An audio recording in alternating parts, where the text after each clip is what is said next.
Guys, welcome back to my channel. তো এটা হচ্ছে তারাপীঠের আমাদের পরের দিন। তো আমরা গেছিলাম সকালবেলায় নদীতে স্নান করতে। তারপর স্নান টান করার পরে আমরা তারাপীঠের মন্দিরে পুজো দিতে চলে গেছিলাম। আর আমি ভালো করে ভিডিও করতে পারিনি কারণ প্রচণ্ড ভিড় ছিল তাই।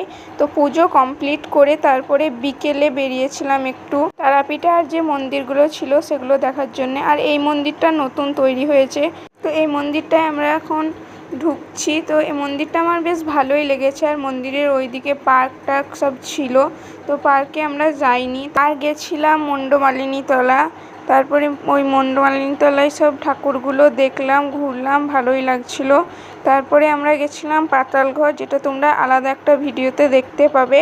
আর হ্যাঁ, তোমরা সবাই কমেন্টে জয় মা তারা লিখে যাবে কিন্তু। তারপরে মন্দির থেকে বাইরে আসছিলাম আর এদিকে লাইট টাইট সব লাগানো ছিল, ভালোই লাগছিল। এরপর আমরা পিৎজা আর চকোবল খেয়ে বাড়ি চলে আসি। দেখা হচ্ছে পরের ভিডিওতে। বাই।